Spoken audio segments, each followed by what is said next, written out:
সুস্বাগতম। আজকে আমরা নবম শ্রেণীর মালভূমি নিয়ে আলোচনা করব, মালভূমি এবং সমভূমি। আগের ক্লাসে আমরা ভূমিরূপের উৎপত্তি নিয়ে আলোচনা করেছিলাম। সেখানে ভঙ্গিল পর্বতের উৎপত্তি, অন্যান্য পর্বত কিভাবে সৃষ্টি হয় সেই সম্পর্কে আলোচনা করেছি।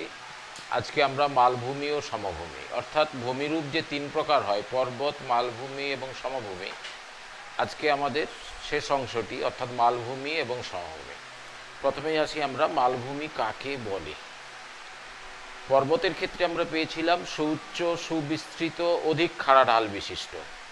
তোমাদের মনে রাখার সুবিধার জন্য আমি একটু বলে দিই, সুউচ্চ থেকে সুটাকে বাদ দাও, তাহলে কি থাকবে? উচ্চ। সুবিস্তৃত, সু বাদ দিয়ে দাও, কি থাকবে? বিস্তৃত। তাহলে সুউচ্চ থেকে উচ্চ বিস্তৃত কি ছিল?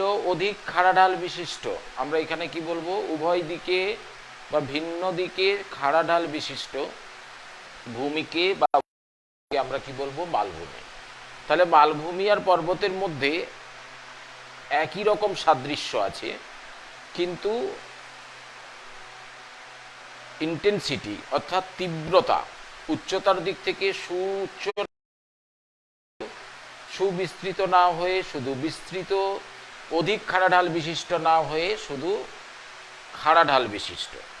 এটা খেয়াল রাখবে। সমভূমি পড়ানোর সময়ও আমরা কিন্তু আলোচনা করার সময় আমরা একইভাবে দেখব যে এই তিনটে যে ভ্যারিয়েবল, এই তিনটে যে পরিবর্তনকারী উপাদান, এই তিনটে পরিবর্তনের জন্য কিভাবে পর্বত, মালভূমি, সমভূমি সংজ্ঞাটি আমরা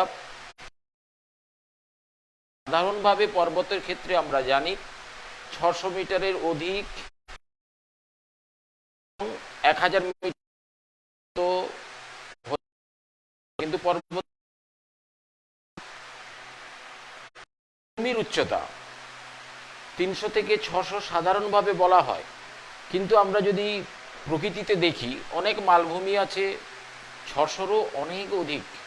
আমরা একটা মালভূমির নাম বলছি, পামির মালভূমি, যার উচ্চতা 4000 মিটার, গড় উচ্চতা 4000 মিটার, সর্বাধিক উচ্চতা 7137 মিটার, যার শৃঙ্গ আছে মাউন্ট কমিউনিজম।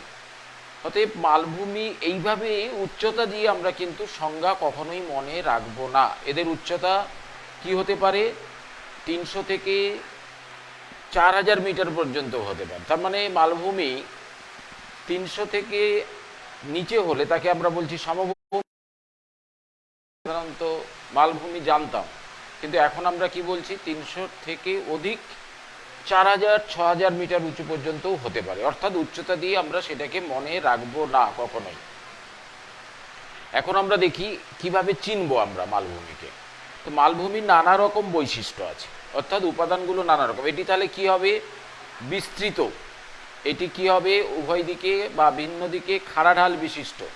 এর গঠনকারী উপাদানগুলো ভিন্ন হতে পারে, মানে কঠিন, নরম শিলা। এদের উচ্চতার তারতম্য হতে পারে, আর এদের বৈশিষ্ট্য বা অবস্থান অনুযায়ীও এদের আমরা তারতম্য লক্ষ্য করে থাকি। এবার আসি আমরা মূল উৎপত্তি অনুসারে আমরা মালভূমিকে কত ভাগে উৎপত্তি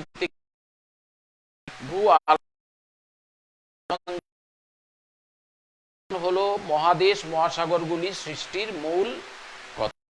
তো এই মহিসঞ্চরণের যে মহাদেশগুলো সৃষ্টি হলো, তার পাশে কি থাকলো? তাহলে মহাসাগর। অর্থাৎ মহাসাগরের তুলনায় মহাদেশের উচ্চতা বেশি। তাই এই নিরিখে আমরা কি বলতে পারি না, প্রতিটি মহাদেশ হলো এক একটি মালভূমি? তাহলে উৎপত্তিগতভাবে মহিসঞ্চরণ মতবাদ অনুসারে, ওয়েগনারের মহিসঞ্চরণ মতবাদ, এই মতবাদের তত্ত্ব অনুসারে প্রতিটি মহাদেশ হলো এক একটি মালভূমি। অর্থাৎ আমেরিকা, উত্তর ও দক্ষিণ America, Europe, Asia, Bharat, Australia, Antarctica, এই যে মহাদেশগুলো এবং দেশগুলো, এরা প্রত্যেকটি পার্শ্ববর্তী মহাসাগর বা সাগরের নিরিখে এরা প্রত্যেকটি এক একটি মালভূমি। কারণ এদের বিস্তৃতি আছে, এদের উচ্চতা আছে, এরা খাড়া ঢালে সমুদ্রের সঙ্গে গিয়ে বা অন্যান্য ভূমির সঙ্গে গিয়ে মিলিত হয়েছে। তাহলে এক্ষেত্রে আমরা প্রতিটি মহাদেশকেই কি ধরতে পারি? এক একটি মালভূমি হিসেবে ধরতে পারি। তাহলে মহাদেশীয় মালভূমি, তাহলে আমরা বিপরীত দিক থেকে দেখলাম, তাহলে মহাদেশীয় মালভূমি কিসের ফলে সৃষ্টি হলো? ভূ আলোড়ন জনিত কারণে, মহীসঞ্চরণের ফলে। তাহলে ভূ আলোড়ন হলো মালভূমি সৃষ্টির অন্যতম একটি প্রধান কারণ। অর্থাৎ মহাদেশীয় মালভূমি, খুব প্রাচীন মহাদেশীয় মালভূমি যদি হয়, তাহলে এদের উচ্চতা দীর্ঘদিন ধরে বহির্জাত শক্তির দ্বারা ক্ষয়ের ফলে বর্তমানে কি হয়েছে? ক্ষয়জাত পরিণত হয়েছে। এই ধরনের ক্ষয়জাত মালভূমিগুলিকে আমরা কি বলি? সিল্ড। নাম তোমরা শুনে রাখো, সিল্ড। সিল্ড মালভূমি বলা হয়। ক্লাস 8-এও তোমরা পড়েছো। যেমন আমেরিকার কানাডিয়ান সিল্ড, যেমন সাইবেরীয় সিল্ড সবচেয়ে বড়। আমাদের ভারতেও এরকম প্রাচীন মহাদেশীয় ভূখণ্ড আছে। দাক্ষিণাত্য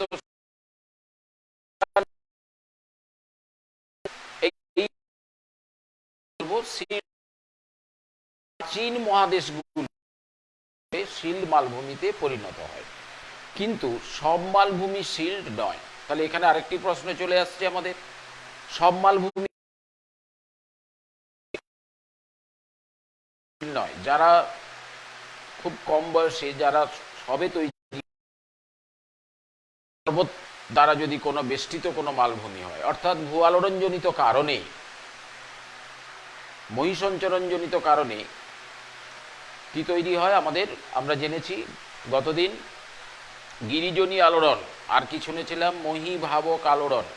গিরিজনী আলোড়ন মানে কি? অনুভূমিকভাবে, যদি ভূত্বক অনুভূমিক হয়, অর্থাৎ মহাদেশ যদি একে অপরের দিকে, পরস্পরের দিকে অগ্রসর হয়, মধ্যবর্তী স্থান পর্বত।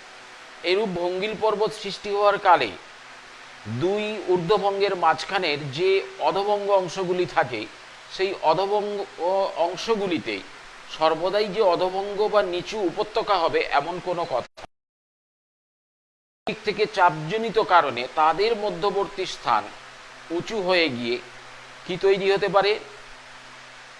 ঊর্ধ্ববঙ্গ বেষ্টিত তথা পর্বত শ্রেণী বেষ্টিত মালভূমি তৈরি হয়। তাই তাদের আমরা কি বলবো? পর্বত বেষ্টিত মালভূমি। আমরা একটু ছবিতে দেখে নেব যে কিভাবে পর্বত বেষ্টিত মালভূমি। ভঙ্গিল পর্বত আমরা দেখতে মাঝখানে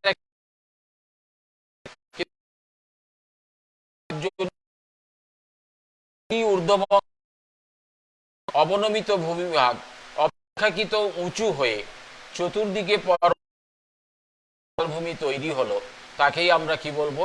পর্বত বেষ্টিত মালভূমি। একটু উদাহরণ নিয়ে উত্তরে যে হিমালয় পর্বতমালা আছে, তারও উত্তরে চীনে যে কুয়েনলুন পর্বত আছে, তাহলে হিমালয় এবং কুয়েনলুন, দক্ষিণে হিমালয়, উত্তরে কুয়েনলুন, তার মধ্যবর্তী অংশে কি আছে? পর্বত বেষ্টিত। এটি পৃথিবীর বৃহত্তম উচ্চ পর্বত বেষ্টিত। প্রশ্নের উত্তর পেয়ে গেলাম। পৃথিবীর উচ্চতম পর্বত বেষ্টিত মালভূমির নাম কি? পৃথিবীর বৃহত্তম পর্বত বেষ্টিত মালভূমির নাম কি? হিমালয় এবং কুয়েনলুনের মাঝে অবস্থিত পর্বত মালভূমিটি পর্বত বেষ্টিত, তার নাম তিব্বত। এছাড়াও আরো মালভূমি আছে, যেমন পন্টিক এবং টরস। দক্ষিণে পন্টিক ইউরোপে এবং উত্তরে টরস। সেই পন্টিক এবং টরসের মাঝে আছে কি? আনাতোলিয়া মালভূমি। একই রকমভাবে পৃথিবীর বিভিন্ন জায়গায় আমরা এই ধরনের পর্বত বেষ্টিত মালভূমি দেখতে পাবো। এবার পর্বত বেষ্টিত মালভূমিগুলি ছাড়া আর কি কিভাবে মালভূমি তৈরি হতে পারে আমরা সেটা জানব। আমরা জানি ভূ আলোড়নজনিত কারণে বা মহীভাবক আলোড়নের ফলে শিলাস্তরে চ্যুতির সৃষ্টি হয়। এরকম সমান্তরাল দুটি চ্যুতির মধ্যবর্তী অংশ আপেক্ষিকভাবে উত্থিত হয়ে বা বসে গিয়ে যেমন গ্রস্ত উপত্যকা বা স্তূপ পর্বতের সৃষ্টি করে, তেমনি এই মধ্যবর্তী অংশগুলি যদি খুব উঁচু হয়ে মালভূমির আকার ধারণ করে, তাহলে সেটি কি হবে? চ্যুতির ফলে। যেমন ভারতের ক্ষেত্রে আমরা যদি দেখি, কি উত্তরে নর্মদা নদীর গ্রস্ত উপত্যকা, দক্ষিণে উপত্যকা, তার মাঝে কি ছিল? সাতপুরা পর্বত। এটি একটি স্তূপ পর্বত। সাতপুরা পর্বতের কেউ কি বলতে পারি হিসেবেও গণ্য করতে পারি। একই রকমভাবে কোনো অঞ্চলে যদি কোনো ভূমিভাগ কারণে এখানেও যদি মালভূমির মতো ভূমিরূপ তৈরি হয়, তাহলে তাকে আমরা কি বলবো? তির্যকচ্যুত মাল। চ্যুত স্তূপ পর্বত জানি, ঠিক একই রকম ভাবে তির্যকচ্যুত এই ভারতে যেমন তির্যকচ্যুত পর্বত, একই রকম এটি তির্যকচ্যুতির ফলে হয়েছে আমরা আখ্যা দিতে পারি। তাহলে ভূ আলোড়নের ফলে মহিষঞ্চরণের জন্য গিরিজনী আলোড়নজনিত কারণে পর্বত বেষ্টিত মালভূমির সৃষ্টি হয়। দুই আমরা কি পেলাম? চ্যুতির ফলে সৃষ্ট মালভূমি হয়। 3 নম্বরে কি পেলাম? মহাদেশীয় বা শিল্ড মালভূমি তৈরি হয়। 4 নম্বরে আমরা কি পেলাম? তির্যকচ্যুতির ফলে সৃষ্ট মালভূমি হয়। পর্বত বেষ্টিত, মহাদেশীয় বা শিল্ড, চ্যুতির ফলে একটি বলছি ভূভাগ হেলে গিয়েও মালভূমির সৃষ্টি হতে পারে। যেমন সাইবেরীয় মালভূমি, উত্তর অংশটি হেলে গিয়ে একটি সাইবেরীয় মালভূমি হিসেবে তৈরি হয়েছে। একই রকমভাবে আমরা পর্বতের ক্ষেত্রে যেমন পেয়েছিলাম কি না, ভূ অভ্যন্তরীণ তাপজনিত পরিচলন তাপসজ্জনিত কারণে ভূ অভ্যন্তরের উত্তপ্ত ম্যাগমা গুরুমণ্ডল থেকে কোনো ছিদ্র বা ফাটলের মধ্য দিয়ে ভূপৃষ্ঠে লাভা রূপে উদ্গীরণ হয়ে ক্রমান্বয়ে জমা হয়ে সেখানে কি তৈরি করে? আগ্নেয় বা সঞ্চয়জাত পর্বতের সৃষ্টি করে। একই রকমভাবে আমরা একই নিয়মে যদি আসি, তাহলে ভূ অভ্যন্তরের এই রূপ ম্যাগমা, গুরুমণ্ডলের ম্যাগমা বিভিন্ন ছিদ্রপথ দিয়ে বা ফাটলের মধ্য দিয়ে লাভা দীর্ঘদিন ধরে বেরিয়ে এসে যদি ভূপৃষ্ঠে সঞ্চিত হয় এবং সেই উচ্চতা যদি পর্বতের চেয়ে অপেক্ষাকৃত নিচু হয় এবং সেটি যদি টেবিল আকৃতি হয়, এরকম ভূমি বা সিঁড়ির ধাপের মতো হয়, তাহলে তাকে আমরা কি বলবো?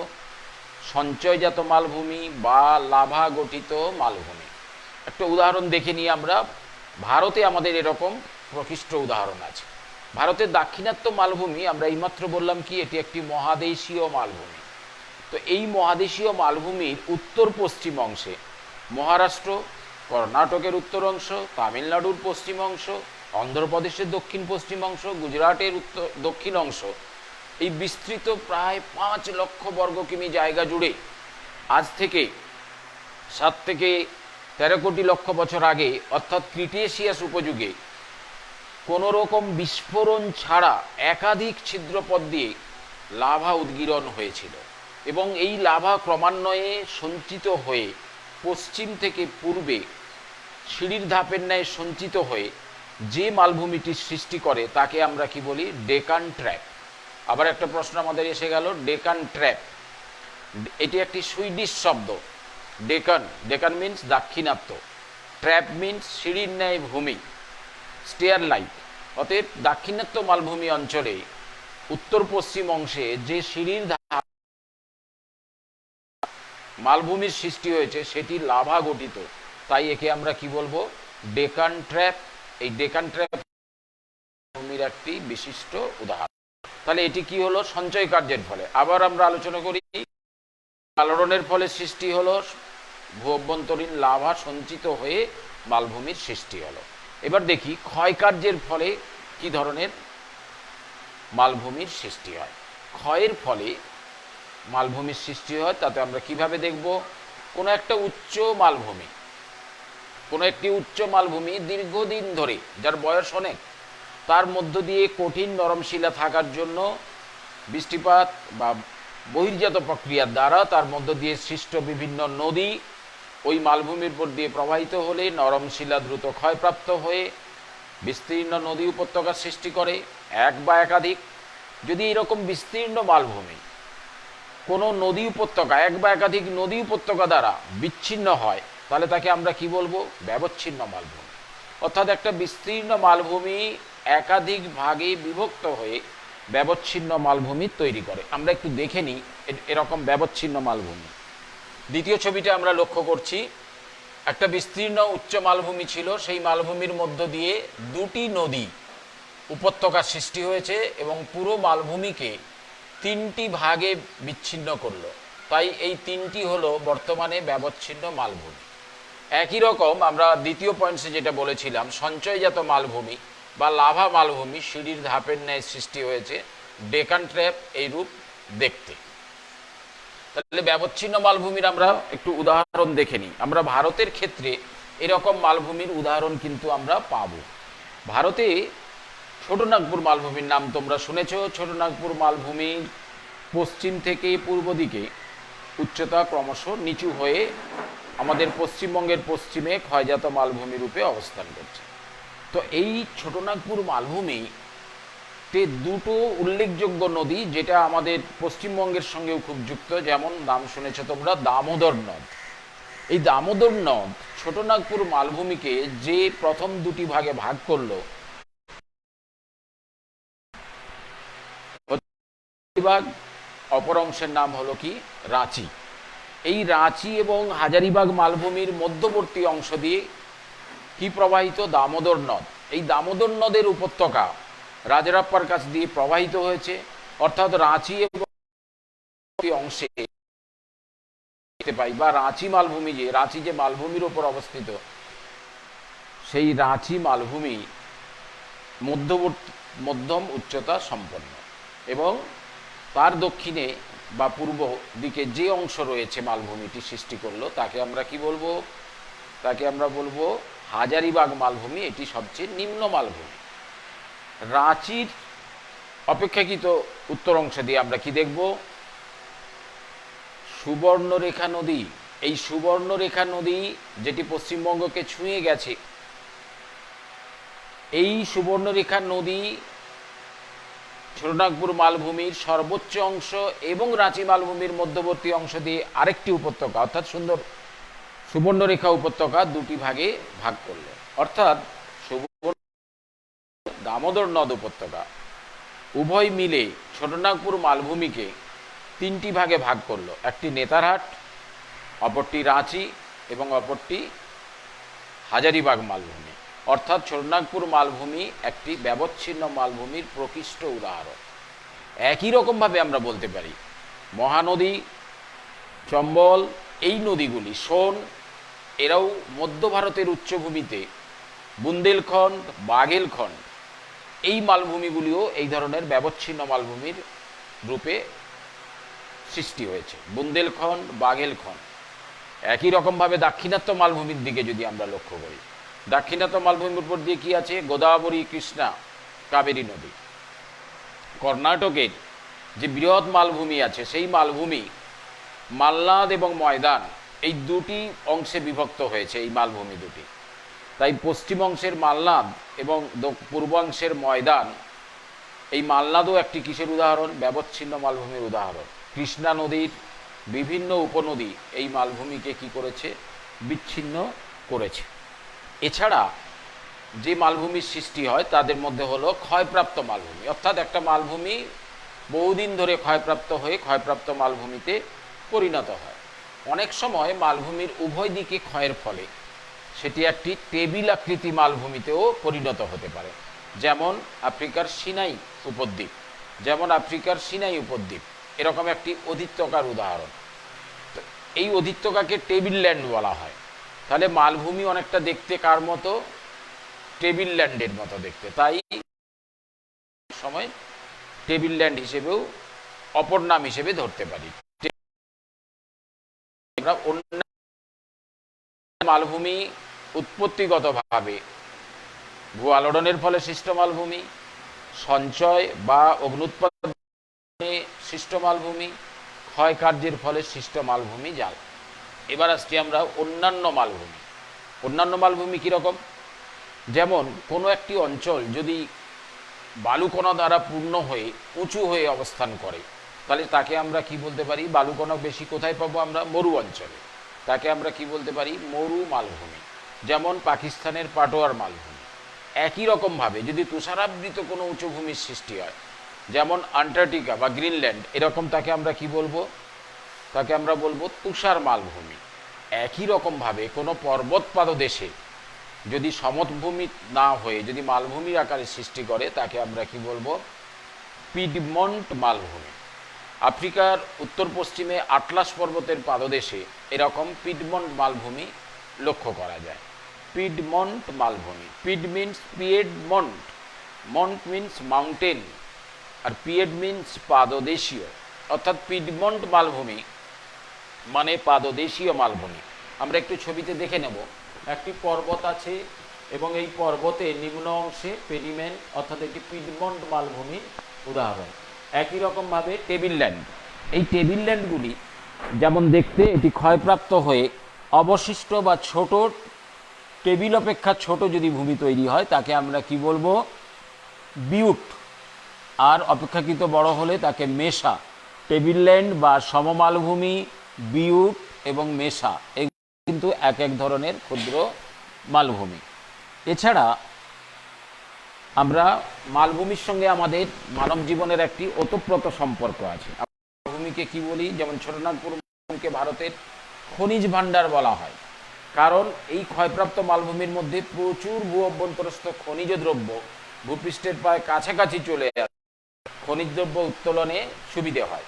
আমরা জানি ছোটনাগপুর মালভূমি থেকে আজ পর্যন্ত পৃথিবীতে যে ধরনের খনিজ আবিষ্কৃত হয়েছে তার বেশিরভাগটাই এখানে পাওয়া যায়। এখানে ইউরেনিয়াম পাওয়া যায়, এখানে প্রচুর কয়লা পাওয়া যায়, এখানে লৌহ আকরিক পাওয়া যায়, এখানে বক্সাইট পাওয়া যায়, এখানে ফায়ার ক্লে পাওয়া যায়, এখানে কেওলিন পাওয়া যায়, এখানে তামা পাওয়া যায়, বক্সাইট পাওয়া যায়, চালকোপাইরাইট পাওয়া যায়।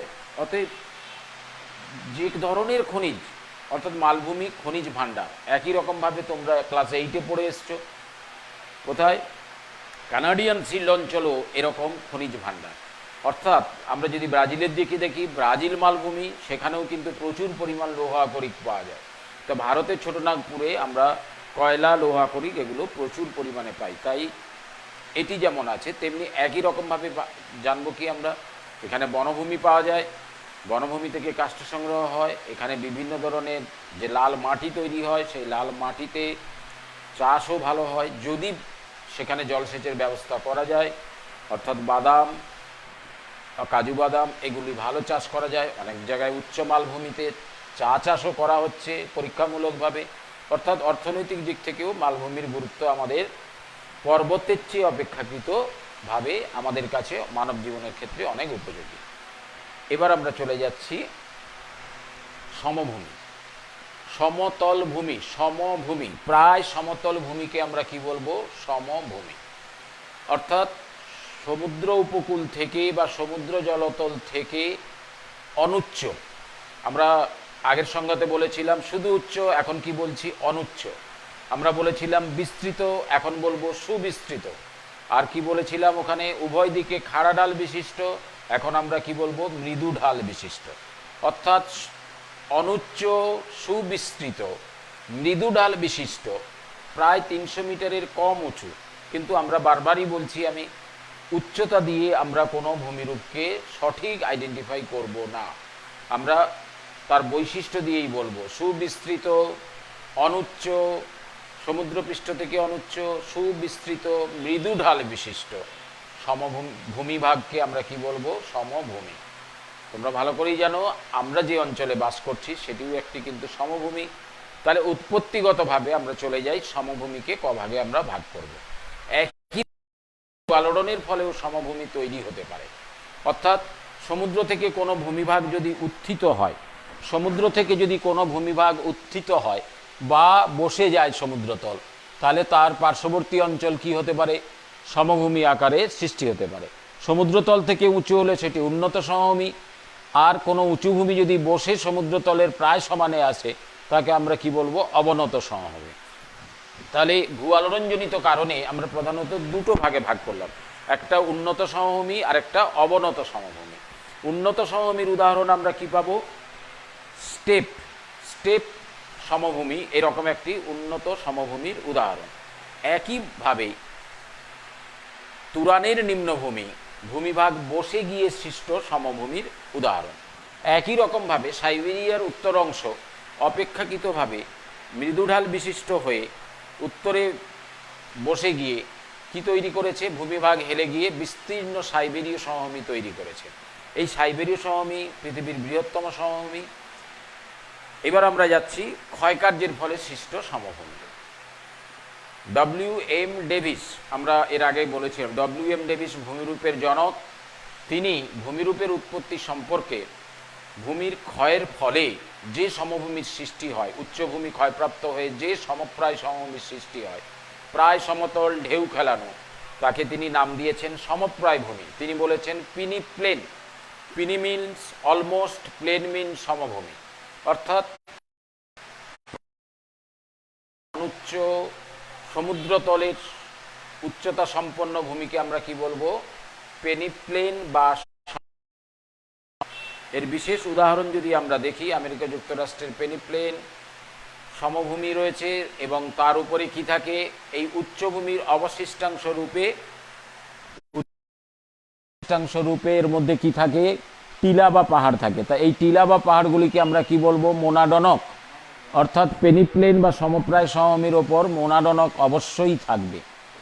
একই রকমভাবে আমরা এছাড়াও আমরা দেখব কি, এটি নদীর দ্বারা হলে তাকে আমরা কি বলবো, সমপ্রায় সমভূমি। এটি যদি বায়ুর দ্বারা হয় তাহলে আমরা একে বলবো কি, পেডিপ্লেন। আর একই রকমভাবে হিমবাহের ক্ষয়ের ফলেও এই ধরনের ক্ষয়জাত সমভূমির সৃষ্টি হতে পারে। আর চুনাপাথর গঠিত অঞ্চলে দ্রবণ ক্রিয়ার ফলে, আবহবিকারের দ্রবণ ক্রিয়ার ফলে চুনাপাথর গঠিত সমভূমিও ক্ষয়প্রাপ্ত হয়ে কাস্ট সমভূমি তৈরি করতে পারে। তাহলে ক্ষয়ের ফলে হলো সমপ্রায় সমভূমি। 2 নম্বর কি হলো, পিডমন্ট সমভূমিও আমরা বলতে পারি, বা তুষারের ফলে পেডিপ্লেন, অর্থাৎ পর্বত পাদদেশীয় ক্ষয়ের ফলে। মরু অঞ্চলে হলে এটাকে আমরা কি বলি, ইনসেলবার্জ এর পাদদেশে পেডিমেন্টের পর বাজাদা, অর্থাৎ এই পেডিপ্লেন মরু অঞ্চলে যদি তৈরি হয় তাকে আমরা বলবো পেডিপ্লেন। আর দেখো নদী গঠিত অঞ্চলে হলে তাকে আমরা বলবো পেনিপ্লেন বা সমপ্রায় সমভূমি। একই রকমভাবে তুষারের ক্রিয়া মানে হিমবাহের ক্ষয়ের ফলে হলে তাহলে তুষার ক্রিয়া বা তুষারজাত মালভূমি, যেমন গ্রিনল্যান্ডের মালভূমি। একই রকমভাবে আমরা কি বলবো, কার্স্ট অঞ্চলের সমভূমি বা কার্স্ট সমভূমি, যুগোস্লাভিয়ার সমভূমি, এই ধরনের উদাহরণ।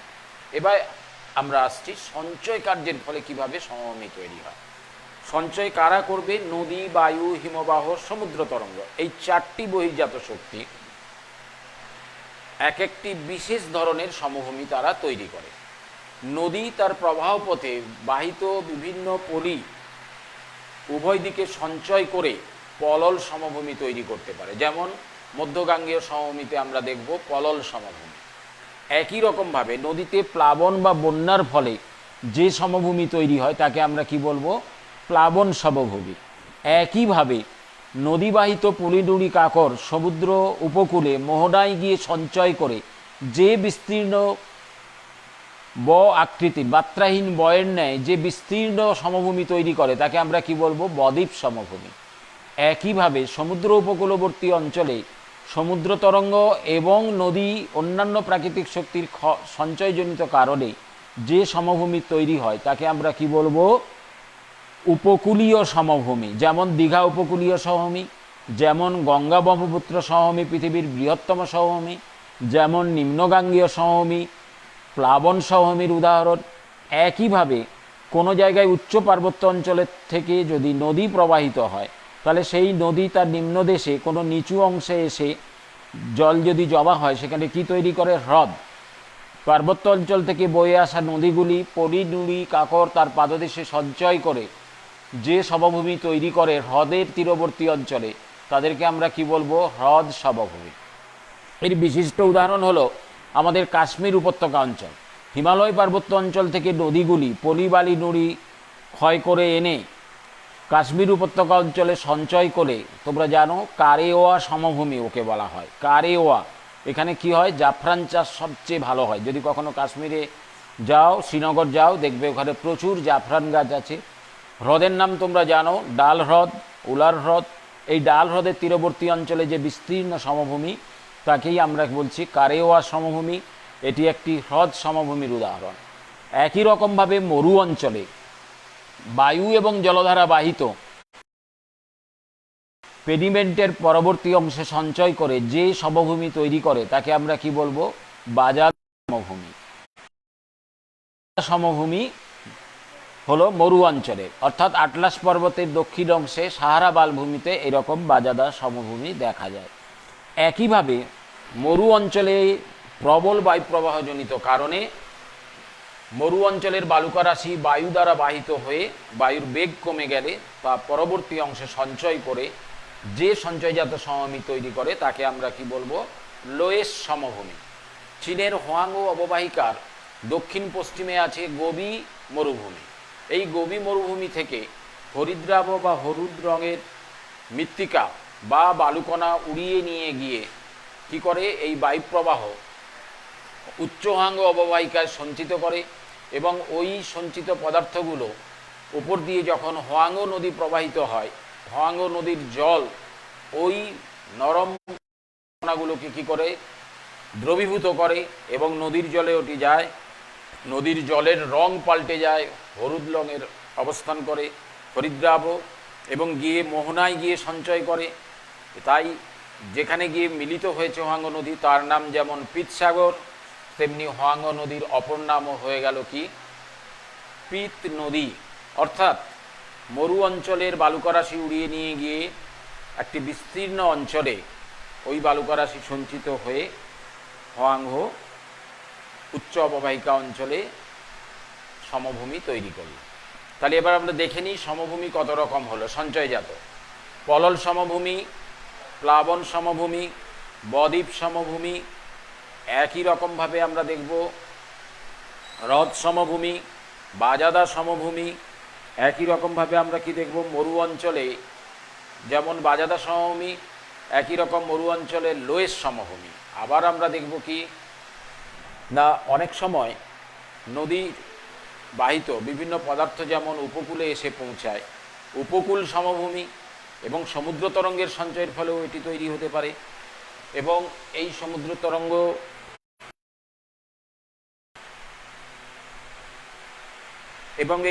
তরঙ্গের উপকূলীয় সমভূমি যেমন হয় দীঘা উপকূলীয় সমভূমি, আমরা পুরীর উপকূলীয় সমভূমির উদাহরণ জানি। একই রকমভাবে লাভা সঞ্চয়ের ফলে অর্থাৎ ভূঅভ্যন্তরস্থ লাভা সঞ্চিত হয়েও সমভূমির আকার তৈরি হলে যাকে বলে লাভা সমভূমি। এই একই নিয়মে আমরা বলতে পারি যেমন ভারতের মালব সমভূমি এরকম লাভা সমভূমির উদাহরণ। একটি প্রশ্ন এসছে পেডিমেন্ট সমভূমি বা পিডমন্ট মালভূমি, দুটোই সিনোনিমস অনেকটা। কোনো পর্বত পাদদেশীয় অঞ্চলে যদি ক্ষয়ের ফলে কোনো সমভূমি হয় তাহলে তাকে যেমন পিডমন্ট সমভূমি আমরা বলবো, তেমনি কোনো পর্বত পাদদেশে যদি কোনো মালভূমি সৃষ্টি হয় তাকে আমরা কি বলবো? পিডমন্ট মালভূমি। অর্থাৎ একটি ক্ষয়জাত মালভূমি, অপরটি ক্ষয়জাত সমভূমি। পিডমন্ট আমরা আক্ষরিক অর্থে কি বলেছিলাম? পিয়েডমন্ট। Piedt means পাদদেশীয়, Mont means mountain. তাহলে পর্বতের পাদদেশীয় অঞ্চলে সৃষ্ট মালভূমিকে আমরা কি বলবো? পিডমন্ট মালভূমি। আর একই রকমভাবে আমরা কি বলবো? পর্বতের পাদদেশীয় অংশে পলিরাশি সঞ্চিত হয়ে যে সমভূমি হয় তাকে আমরা কি বলবো? পিডমন্ট সমভূমি। হিমালয় থেকে বিভিন্ন নদী তাদের ক্ষয়জাত পদার্থ হিমালয়ের পাদদেশে, শিবালিকের পাদদেশে নুড়ি, প্রস্তর, বালুকণা ইত্যাদি একত্র সঞ্চয় করে যে সমভূমির সৃষ্টি করলো সেই সমভূমিকে আমরা কি বলবো? তরাই বা ডুয়ার্স সমভূমি। তোমরা পড়েছো তরাই বা ডুয়ার্স সমভূমি, ক্লাস 9-এও তুমি আরেকবার পড়বে। এই তরাই বা ডুয়ার্স সমভূমি অঞ্চল কিন্তু এরকম পিডমন্ট সমভূমির উদাহরণ, তরাই ও ডুয়ার্স সমভূমি। তাহলে আজকে আমরা পর্বত, আগের দিনের পাঠ ছিল পর্বত, আজকে আমরা মালভূমি এবং এখন অ্যাসাইনমেন্ট, অর্থাৎ তোমরা কিছু প্রশ্ন লিখে নাও কি ধরনের প্রশ্ন হতে পারে। প্রশ্ন উৎপত্তি অনুসারে মালভূমির শ্রেণী বিভাগ করো, পর্বত বেষ্টিত মালভূমির সচিত্র বর্ণনা দাও। একক হিসেবে শুধু পর্বত বেষ্টিত মালভূমিও আসতে পারে। নদীর সঞ্চয় কার্যের ফলে সৃষ্ট সমভূমি চিত্রসহ বর্ণনা করো, বড় প্রশ্ন, 5 নম্বরের প্রশ্ন। একই রকমভাবে 2 বা 3 নম্বরের প্রশ্ন আসতে পারে, ব্যাখ্যামূলক প্রশ্ন। ব্যবচ্ছিন্ন মালভূমির উৎপত্তি হয় কিভাবে? একই রকমভাবে আসতে পারে ডেকান ট্র্যাপ, 3 নম্বরের প্রশ্ন, কিভাবে ডেকান ট্র্যাপের সৃষ্টি হয়েছে, ডেকান ট্র্যাপ কী ধরনের মালভূমি। এছাড়া তো উদাহরণগুলো অসংখ্য অবজেক্টিভ প্রশ্ন হিসেবে হতে পারে এবং এদের উৎপত্তি, এদের ব্যাখ্যা, এগুলো অবজেক্টিভ কোশ্চেন হিসেবে হতে পারে। 2, 3 এবং 5-এর প্রশ্ন আমি বলে দিলাম। মালভূমিরও হতে পারে, সমভূমিরও 5-এর প্রশ্ন হতে পারে।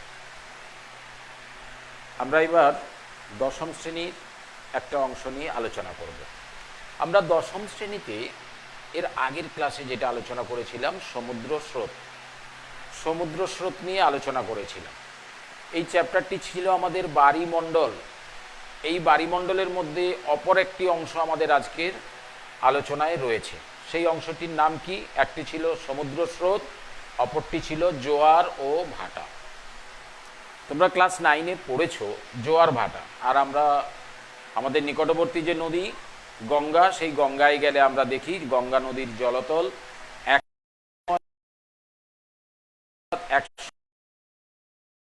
উত্তর থেকে দক্ষিণে প্রবাহিত।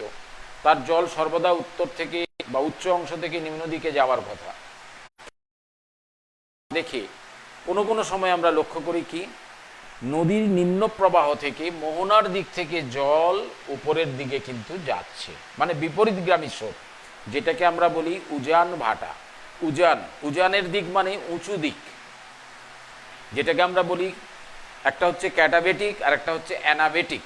অর্থাৎ আমরা জানি ক্যাটাবেটিক হওয়ার কথা, কিন্তু এটা অ্যানাবেটিক, অনেক সময় এটা অ্যানাবেটিকও হয়, অর্থাৎ নিচ থেকে উপরের দিকে যায়। তাহলে সমুদ্রের জল সর্বদা একই স্থানে স্থির অবস্থায় না থেকে, আমরা সমুদ্র স্রোতের সময় পড়েছিলাম, এক স্থানের জলরাশি বায়ুপ্রবাহজনিত কারণে অন্য স্থানে বাহিত হয় অনুভূমিকভাবে। আজকে আমরা আলোচনা করব বায়ুপ্রবাহজনিত কারণে কোনো স্থানের জল বা সমুদ্রের জল ছন্দবদ্ধভাবে উত্থিত বা অবনমিত হলে তাকে আমরা কি বলি? সমুদ্র তরঙ্গ। এই জল বায়ুপ্রবাহজনিত কারণে উপকূল অঞ্চলের দিকে কি হয়? সর্বদাই ধাবিত হয়। এটা আমরা তরঙ্গের ক্ষেত্রে পড়েছি। কিন্তু এই জলরাশি তাহলে কি হয় না, কোনো নদী মোহনা যদি থাকে, সেই নদী মোহনার মধ্যে প্রবল ঢেউ বা ওয়েভ সেটা কি করে? ওই জলকে মোহনার মধ্যে বিপরীতগামী হতে বাধ্য করে, যদি ওই অঞ্চলের নদীর জলস্রোতের বেগ কম হয়। অর্থাৎ সর্বদা জল যখন নদীর মাধ্যমে সমুদ্রের দিকে এসে পতিত হয়, তখন তাকে আমরা কি বলি? ভাটা। আর সমুদ্রের জল যখন নদীর মধ্য দিয়ে উপরের দিকে যায়, অথবা পৃথিবীর কারণে আমরা সমুদ্রেরও জলতলের বৃদ্ধিপ্রাপ্ত হয়। যেমন বললাম, আমাদের হুগলি নদীর জলতল উচ্চতা বাড়ে। যখন জলতলের উচ্চতা বৃদ্ধিপ্রাপ্ত হচ্ছে, তখন তাকে আমরা কি বলছি? জোয়ার। আর জলতলের উচ্চতা যখন কমে যাচ্ছে, অর্থাৎ ছন্দবদ্ধ উত্থান এবং অবনমন, একেই আমরা বলবো জোয়ার ও ভাটা।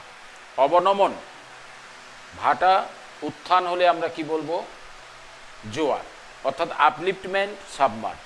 অর্থাৎ যদি উত্থিত হয়, upheaval of the water body of the ocean surface is known as tide, that is high tide, and if it is go downward it's known as low tide, অর্থাৎ জোয়ার ও ভাটা।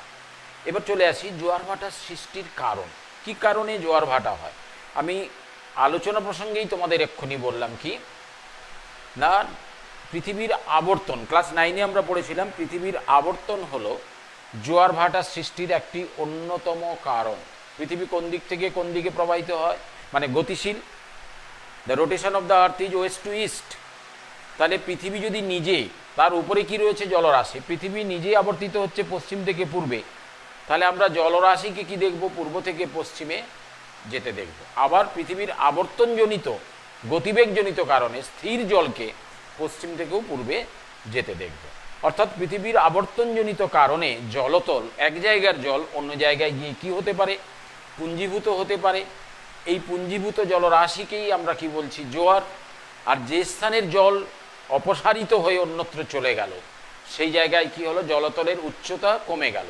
So downward movement or downward movement of the water level is known as ebb tide, অর্থাৎ একেই আমরা কি বলবো, ভাটা। And upheaval of the water body is known as high tide, অর্থাৎ জোয়ার। জোয়ার ও ভাটা, এটাই আমাদের আজকের আলোচনা, জোয়ার ও ভাটা। তাহলে এক্ষেত্রে আমাদের কি লাগছে, পৃথিবী সম্পর্কিত আলোচনা, পৃথিবীর আবর্তনজনিত কারণে আলোচনা, অর্থাৎ পৃথিবীর আবর্তনের ফলে জোয়ার ভাটা হয়। এই জোয়ার ভাটা সৃষ্টির ক্ষেত্রে পৃথিবীর আবর্তন ছাড়া আর কি কোনো কারণ হতে পারে?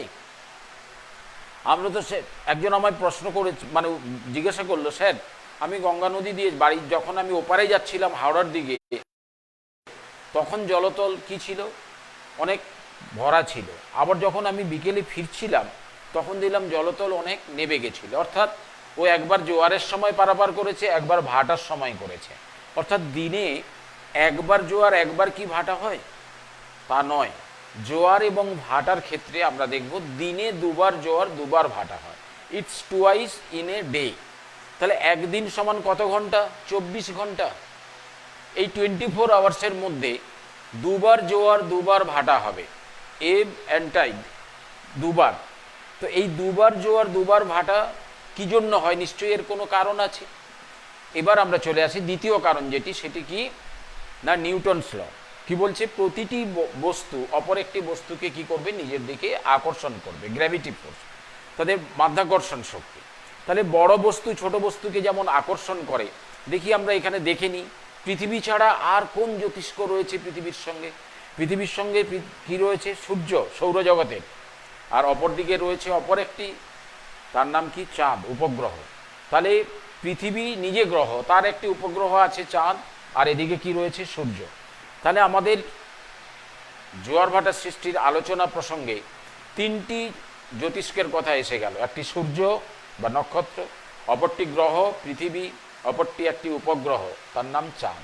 অর্থাৎ চাঁদ, সূর্য এবং পৃথিবী, সান, আর্থ অ্যান্ড মুন, এই তিনজনের রিলেটিভ পজিশন, ঠিক অবস্থা, বিশাল জলরাশি আছে, জল, এই জলরাশির উপরে তাদের কি factor attracts the water body. কারণ জল খুব তরল, তা জল তরল বলে কি হয়, লিকুইড বলে এটা কি হয়, সহজেই কোনো বস্তুর দ্বারা আকর্ষিত হয়। তাহলে আকর্ষণজনিত কারণে সমুদ্রের জলস্ফীতি ঘটে, অ্যাট্রাকশন। তাহলে যে স্থানে আমরা চাঁদের অবস্থান দেখব, সেই চাঁদের আকর্ষণেও কি হতে পারে, কোনো জায়গার জলরাশি উত্থিত হতে পারে। তাহলে তাকে আমরা কি বলবো? চান্দ্র জোয়ার, অর্থাৎ লুনার টাইড। তাহলে আমরা এবার দেখি, পৃথিবী গতিশীল, চাঁদ গতিশীল। সূর্যের চারপাশে উপবৃত্তাকার কক্ষপথে যেমন পৃথিবী আবর্তন করছে এবং পরিক্রমণ করছে, এবং পৃথিবী নিজে যেমন তার নিজের অক্ষের উপর আবর্তন করছে, একই রকমভাবে উপবৃত্তাকার কক্ষপথে চাঁদও পৃথিবীর চারদিকে কি করে চলেছে? পরিক্রমণ করে চলেছে, ওর নিজস্ব কোনো আবর্তন নেই। ফলে প্রতিনিয়ত, এবং সেই সময়কালটা কত? পৃথিবী নিজ অক্ষের ওপর 24 ঘন্টা একবার আবর্তন করে।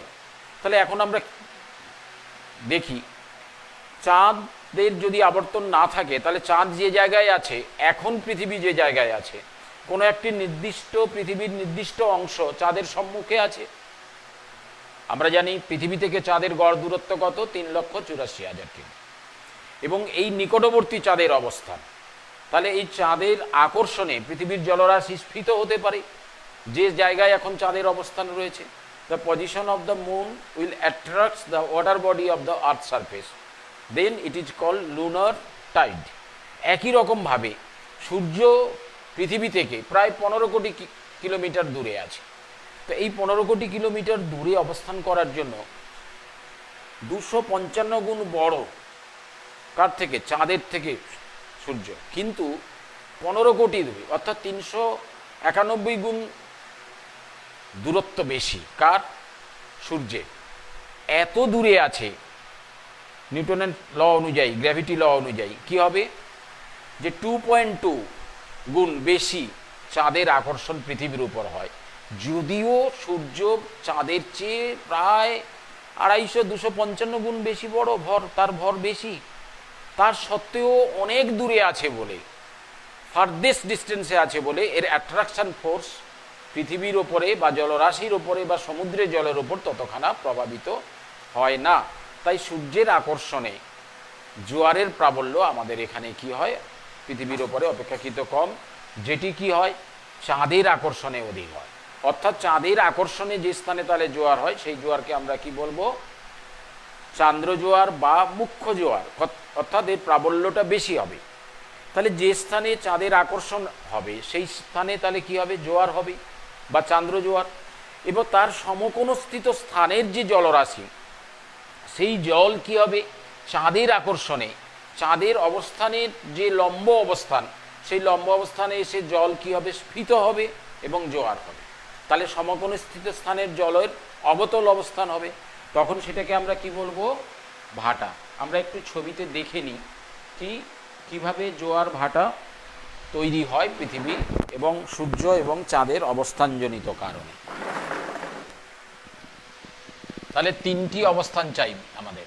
একটা হচ্ছে পৃথিবীর অবস্থান, অপরটি হবে কি চাঁদের অবস্থান, অপর হবে সূর্যের অবস্থান। এই তিনটি অবস্থানের জন্য একে অপরের আকর্ষণজনিত কারণে আমরা কি দেখব, জোয়ার এবং ভাটা হবে।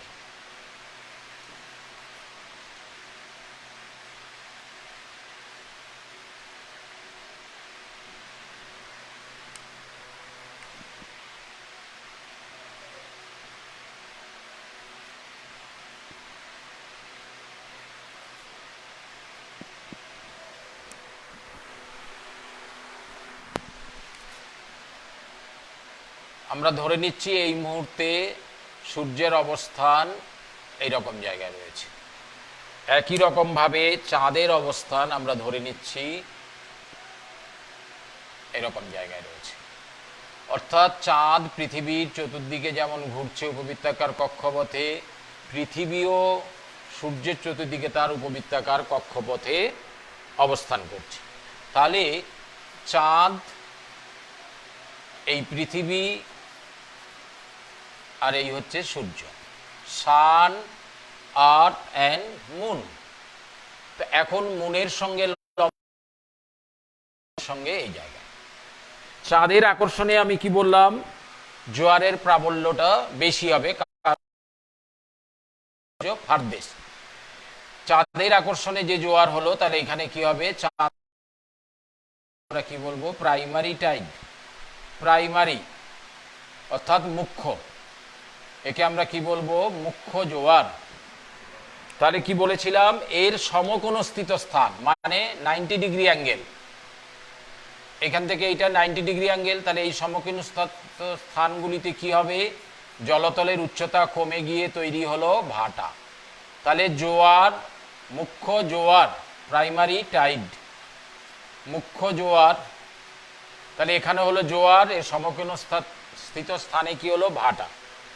এর অ্যান্টিপোড অর্থাৎ প্রতিপাদ স্থান 180 ডিগ্রি, প্রতিপাদ স্থানে পৃথিবীর বিকর্ষণজনিত কারণ, অর্থাৎ centrifugal force due to gravity force and here it is centrifugal force. তাহলে দুটো কারণ আমরা দেখছি, একটা হলো চাঁদ ও সূর্যের আকর্ষণজনিত কারণ হতে পারে, অপরটি হতে পারে কি পৃথিবীর আবর্তনজনিত কারণে কি তৈরি হয়, যে কেন্দ্রবিমুখ শক্তি অর্থাৎ সেন্ট্রিফিউগাল ফোর্স, সেই সেন্ট্রিফিউগাল ফোর্সের জন্য এর বিপরীত দিকে অর্থাৎ প্রতিপাদ স্থানের জলরাশি কি হয়, ততখানি আকৃষ্ট হয় না। কারণ চাঁদের ভরবেগ সূর্যের ভরবেগ একই বিন্দু নয় বা একই গভীরতায়, পৃথিবীর একই গভীরতায় নয় বলেই আমরা কি দেখব, চাঁদের আকর্ষণে যেমন জোয়ারের প্রাবল্য বেশি হয়, সূর্যের আকর্ষণে হয় না। তাই প্রতিপাদ স্থানে জলস্ফীতি আমরা লক্ষ্য করব, কিন্তু মুখ্য বা চাঁদের আকর্ষণের মতো নয়। তাই একে আমরা কি বলবো, এটা প্রাইমারি টাইড, এটাকে আমরা কি বলবো, সেকেন্ডারি টাইড। এটি যদি মুখ্য জোয়ার হয় এটি হবে গৌণ জোয়ার। তাহলে এই মুহূর্তে আমরা যেটা বলেছিলাম, ঠিক দিস ভেরি মুভমেন্ট, এই অবস্থানে পৃথিবীর অবস্থানের সাপেক্ষে যদি আমরা জোয়ার ভাটা নিয়ে লক্ষ্য করি, কটা জোয়ার দেখলাম? একটি মুখ্য জোয়ার, একটি গৌণ জোয়ার, এদিকে একটি ভাটা, অপর একটি ভাটা। তাহলে পৃথিবীতে প্রতি সময়ে পৃথিবীর উপরিভাগে দুবার জোয়ার, দুবার ভাটা। তাহলে আমরা কি কনক্লুডিংয়ে এলাম? কি পৃথিবীতে প্রতিটি স্থান, যে কোনো একটি স্থান, যদি আমি এটাকে এ স্থান ধরি, তাহলে এ স্থানে দিনে 24 ঘন্টার মধ্যে, কারণ পৃথিবী 24 ঘন্টার মধ্যে একবার সম্পূর্ণ আবর্তিত হয়, তাই এই আবর্তনজনিত কারণে সে একবার চাঁদের সম্মুখে আসে 24 ঘন্টার মধ্যে। তাহলে ধরে নিচ্ছি এটা কলকাতা, অর্থাৎ কলকাতা এই মুহূর্তে এই অবস্থানে। তো চাঁদের অবস্থানের অনুযায়ী এখন কলকাতাতে কি চলছে? মুখ্য জোয়ার। তাহলে পৃথিবীর নিজের আবর্তন আছে, 6 ঘন্টা পরে সে এই জায়গায় কলকাতা আসবে, অর্থাৎ কলকাতাতে তখন কি হবে? আবার 6 ঘন্টা পরে ভাটা, আবার 12 ঘন্টা পরে কি হবে? ঠিক বিপরীত দিকে যাবে, এই অংশটি তখন কোথায় যাবে? চাঁদের সম্মুখে আসবে। তখন এখানে হবে, যেটি গৌণ জোয়ার ছিল সেখানে হবে মুখ্য জোয়ার, যেটি ভাটা ছিল। এইভাবে পরিবর্তিতভাবে কলকাতা 6 ঘন্টা, 12 ঘন্টা পরে আবার 6 ঘন্টা, অর্থাৎ 24 ঘন্টার মধ্যে আমরা কি দেখতে পাবো? কলকাতার মধ্যে দুবার ভাটা, দুবার জোয়ার। এই কারণে আমরা একটা কনক্লুডিং পয়েন্টসে এলাম, দিনে দুবার জোয়ার, দুবার ভাটা হয়। কোথায়? যে কোন পৃথিবীর উপরিস্থিত যে কোনো স্থান, শহর বা যে কোনো অঞ্চলে। Twice in a day, twice high tide and twice ebb tide, দুবার জোয়ার, দুবার ভাটা হয়। কি ধরনের জোয়ার, কি ধরনের ভাটা হয়? Nature of. তাহলে নেচার অফ টাইড থেকে আমরা কি দেখব? One is high tide, another is low tide, another is primary tide, another is secondary tide. একটি মুখ্য জোয়ার, একটি গৌণ জোয়ার, অপর দুটি কি হবে? ভাটা, অর্থাৎ মুখ্য এবং গৌণ। এবার আমি দেখি এদের মধ্যে সময়কাল, সময়কাল কি হতে পারে? এদের মধ্যে সময়কাল কি? তাহলে জোয়ার এবং ভাটার মধ্যে সময়কাল অনুযায়ী কত? একবার জোয়ার এবং একবার ভাটার মধ্যে সময়কাল কত হবে? 6 আওয়ার 13 মিনিটস, 6 ঘন্টা 13 মিনিট। মুখ্য জোয়ার গৌণ জোয়ারের মধ্যে কত হবে? 12 আওয়ার্স 26 মিনিটস। একই রকমভাবে কোনো একটি স্থানে যখন প্রাইমারি টাইড হচ্ছে, সেকেন্ড টুয়াইস প্রাইমারি টাইড হতে কত লাগবে? 24 আওয়ার্স 52 মিনিটস। এখন প্রশ্ন অনেকেরই হবে, স্যার 24 আওয়ার্স আমরা জানি, আপনি 52 মিনিটসগুলো কোথা থেকে পেলেন? এবার আমরা আসি, আমরা ছবির মধ্যে দেখেছি চাঁদ কিন্তু স্থির নয়, সে পৃথিবীর চারপাশে কি করছে? প্রতিনিয়ত পরিক্রমণ করছে। পৃথিবীর চারপাশে একবার পরিক্রমণ করতে সময় কত লাগে? 27 পূর্ণ 1-এর 3 দিন বা 2-এর 3 দিন। এই 27 পূর্ণ 1-এর 3 দিনে বা প্রায় 28 দিনে সে যে একবার, তাহলে আমরা এবার দেখি 24 ঘন্টা সময় একদিনে, তাহলে সে একদিনে পৃথিবীর সাপেক্ষে কতটা পথ অতিক্রম করে যাচ্ছে? জিনিসটা আরেক,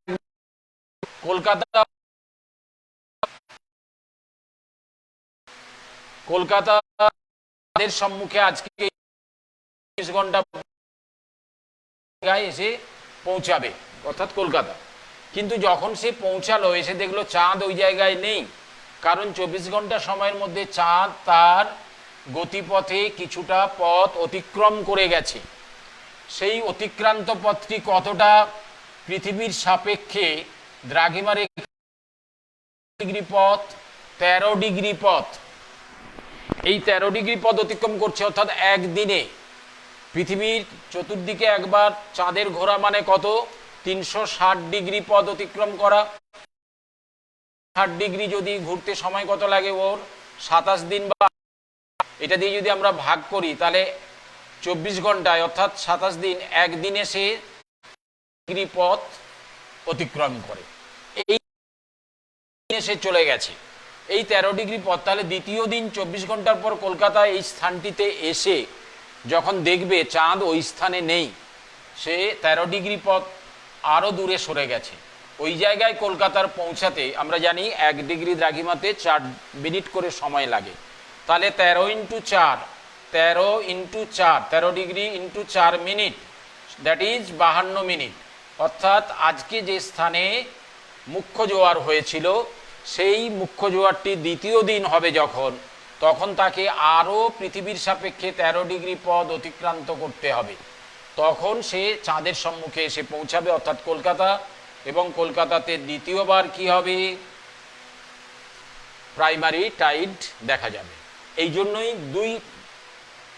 time difference between 2 primary tide is 24 hours 52 minutes. একই রকমভাবে তাহলে দেখি, যখন 360 ডিগ্রিতে যদি 13 ডিগ্রি হয়, তাহলে 180 ডিগ্রিতে নিশ্চয়ই তার অর্ধেক হবে, দ্যাট ইজ 26 মিনিটস। তাহলে একটি মুখ্য একটি গৌণ জোয়ারের মধ্যে সময়ের ব্যবধান 12 ঘন্টা না হয়ে সেটি কত হবে? 12 ঘন্টা 26 মিনিট। একই রকমভাবে 90 ডিগ্রি যদি হয়, তাহলে সেখানে কত হবে? 13 মিনিটস। তাহলে এই তিনটে সময়কাল, জোয়ার ভাটা সংক্রান্ত তিনটি সময়, 6 hour 13 minutes, 12 hour 26 minutes and 24 hours 52 minutes. জোয়ার ভাটার মধ্যে high tide and ebb tide 6 hour 13 minutes, primary and secondary tide time difference 12 hours 26 minutes, 2 primary or 2 secondary 24 hours 52 minutes. আমি কারণটাও তোমাদের বুঝিয়ে দিলাম কেন এই ধরনের হয়। তাহলে জোয়ার ভাটার মধ্যে সময়কালের তারতম্য, তাদের সৃষ্টির কারণ আমরা আলোচনা করলাম। এবার আমাদের প্রশ্ন, চাঁদ, পৃথিবী এবং সূর্য সর্বদা তো একই সরলরেখায় থাকে না, কিন্তু সরলরেখাতেও থাকে তিনটে অবস্থানে। এই ছবিতে আমরা লক্ষ্য করছি পৃথিবীর একদিকে চাঁদ, একদিকে সূর্য, এটাও একটি সরল অবস্থান। এই রকম যদি সরল অবস্থানে অবস্থান করে, তাকে আমরা একটা ভৌগোলিক নাম দিয়েছি কি? সিজিগি। সিজিগি, সিজিগি, একে আমরা বলি সিজিগি। খুব ইম্পর্টেন্ট প্রশ্ন, হোয়াট ইজ সিজিগি? পৃথিবী এবং চাঁদের নিজস্ব পরিক্রমণজনিত কারণে স্থির সূর্যের সঙ্গে পৃথিবী এবং চাঁদের যে সরল রৈখিক অবস্থান, এইরূপ সরল রৈখিক অবস্থানকে কি বলা হয় বাংলায়? যোগ বিন্দু। সিজিগি মানে কি তাহলে? যোগ ও বিন্দু। তো এই যোগ বিন্দুকে আমরা ভৌগোলিক ভাষায় কি বলছি? সিজিগি। এবার এই সিজিগি অবস্থান সবসময় সিজিগি অবস্থানে হলে কি হয় দেখো, তাহলে সিজিগি অবস্থানে হলে উল্টোটাও হতে পারে। এইভাবে চাঁদ পৃথিবীকে পরিক্রমণ করতে করতে এক সময় অন্য একটি ঘটনা ঘটবে, অর্থাৎ চাঁদ সূর্য এবং পৃথিবীর মাঝখানেও এসে পৌঁছাতে পারে। একই দিকে চাঁদ এবং সূর্য, এক প্রান্তে পৃথিবী। কারণ চাঁদের এই যে পরিক্রমণ বেগ আমরা দেখলাম, এই পরিক্রমণ বেগের মধ্যে এই অবস্থানও আসবে। অর্থাৎ সূর্য এবং চাঁদ পৃথিবীর একদিকে, সূর্য এবং চাঁদ পৃথিবীর যদি একদিকে হয়, তাহলে এরূপ অবস্থানকে কি বলে তোমরা কি জানো? আমি একবার বলে দিই তোমাদের। যদি বিপরীত, তাহলে সেটা হয় পূর্ণিমা, আর যদি একই দিকে হয় সেটা হয় কি? অমাবস্যা তিথি। অর্থাৎ অমাবস্যা এবং পূর্ণিমা তিথিতে এইরকম কি হয় অবস্থান লক্ষ্য করা। একটা পূর্ণিমা তিথিতে, তাহলে এটাকে আমরা কোন তিথিতে পাবো এরকম অবস্থান? একদিকে একই দিকে হলে সূর্য এবং চাঁদ, এরকম অবস্থানকে আমরা কি বলবো? অমাবস্যা। এই অমাবস্যা তিথিতে দেখো সূর্য এবং চাঁদ একইভাবে পৃথিবীর একটি নির্দিষ্ট অংশের মধ্যে কি করছে? আকর্ষণ করছে।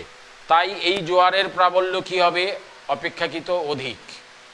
অর্থাৎ আবার একটা নতুন প্রশ্ন আমাদের কাছে এসে গেল, পূর্ণিমা অপেক্ষা। তাহলে এইটি কি ছিল আমাদের কাছে? পূর্ণিমা। অর্থাৎ সূর্য, পৃথিবী, চাঁদ, প্রথম অবস্থানটা কি ছিল আমাদের? পূর্ণিমা তিথি। একই রকমভাবে যদি একই দিকে হয়ে যায় তাহলে এটা কি হবে? অমাবস্যা। তাহলে অমাবস্যা তিথিতে পৃথিবীর একটি নির্দিষ্ট বিন্দুতে চাঁদ এবং সূর্যের আকর্ষণ বল বেশি হয়ে যাওয়ার জন্য কি হবে? এই স্থানে জোয়ারের প্রাবল্যটা অধিক হবে। এটাকে আমরা কি বলবো? Spring Tide.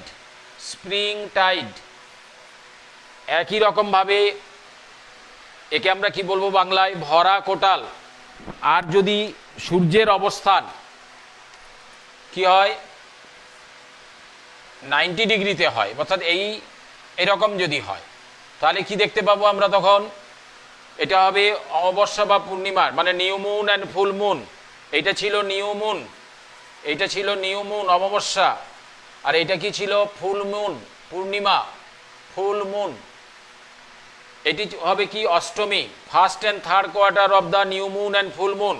এই ক্ষেত্রে দেখো চাঁদ এই আকর্ষণ পৃথিবীর 1 কোয়ার্টার মানে 90 ডিগ্রির মধ্যেই আকর্ষণটা বেশি, বাকি দিকে কিন্তু আকর্ষণ বেগটা কম হবে। অর্থাৎ এই ক্ষেত্রে যে জোয়ারটা হবে সেই জোয়ারটা কিন্তু বিপরীত অংশে কি হবে? অনেক কম। এরকম জোয়ারকে আমরা কি বলবো? বাংলায় বলবো মরা কোটাল, আর ইংরেজিতে বলবো আমরা একে কি? নিপ টাইড। তাহলে আরও দুরকম আমরা টাইড পেলাম, একটা স্প্রিং টাইড আর একটা নিপ টাইড, একটা ভরা কোটাল আর একটা মরা কোটাল। খুব ইম্পর্টেন্ট 3 মার্কস কোশ্চেন। ভরা কোটাল মরা কোটালের পার্থক্য, spring Tide and Nip টাইডের definition বা ডিফারেন্স। একই রকমভাবে এইরকম নদীর মোহনার মধ্য দিয়ে সমুদ্রের জল প্রবল বেগে ভেতরে ঢোকে এবং এইরকম অবস্থাকে আমরা কি বলি? টাইডাল বোর, বাংলায় বলে বান ডাকা। অর্থাৎ এই হুগলি নদীর মধ্য দিয়ে ঠিক বর্ষার শেষ ভাগে যখন নদী জলপূর্ণ থাকে তখন যে বিশাল জোয়ার হয় অমাবস্যা তিথিতে, সেরকম জোয়ারকে আমরা কি বলবো? টাইডাল বোর বা বান ডাকা। এই সময় 6 থেকে 7 মিটার উঁচু জলতলের উচ্চতা বৃদ্ধি পায়, প্রবল ঢেউ হয়, নৌ চলাচলের অসুবিধে হয়, যাতায়াতের অসুবিধে হয়, নদীর আবর্জনা যেমন পরিষ্কার হয় ভাটার ফলে, লবণাক্ত জল ঢুকে পড়ে, পানীয় জলের অযোগ্য হয়ে পড়ে, তেমনি সমুদ্র থেকে মাছ ভেতরে ঢোকে। তোমরা জানো ইলিশ মাছ ভেতরে চলে আসে ঝাঁকে ঝাঁকে, সেই মাছ নদীতে ধরা হয়। অর্থাৎ প্রত্যক্ষ পরোক্ষভাবে সুপ্রভাব এবং কুপ্রভাব জোয়ার ভাটার একটা রয়েছে। এছাড়া আমরা আরও দুটো জোয়ার জানবো, একটা অ্যাপোজিয়ান জোয়ার, একটা পেরিজিয়ান জোয়ার। অ্যাপোজিয়ান এবং পেরিজিয়ান মানে কি? অর্থাৎ চাঁদ এবং পৃথিবীর মধ্যে যে দূরত্ব, গড় দূরত্ব, এটা এক সময় বেশি এক সময় কম। আমরা যেমন সূর্য এবং পৃথিবীর মধ্যে জানি, সূর্য এবং পৃথিবীর মধ্যে কি হয়? দূরে হলে অপসূর আর কাছে হলে অনুসূর। ঠিক একই রকমভাবে চাঁদ 3,84,000, যখন দূরত্ব 3,56,000 কিমি হয়, অর্থাৎ নিয়ারেস্ট হয়ে যায়, তখন তাকে আমরা কি বলবো? পেরিজিয়ান টাইড। তাকে আমরা বলি অ্যাপোজি বা অ্যাপোজিয়ান টাইড।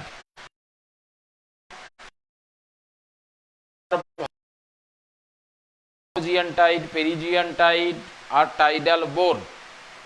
মোটামুটিভাবে জোয়ার আমাদের এই ধরনের প্রশ্ন উত্তর বা এই ধরনের প্রশ্ন আমাদের তৈরি হতে হবে। প্রশ্ন লিখে নাও। চিত্রসহ বর্ণনা করো। জোয়ার ভাটার কারণ চিত্রসহ 5 নম্বর।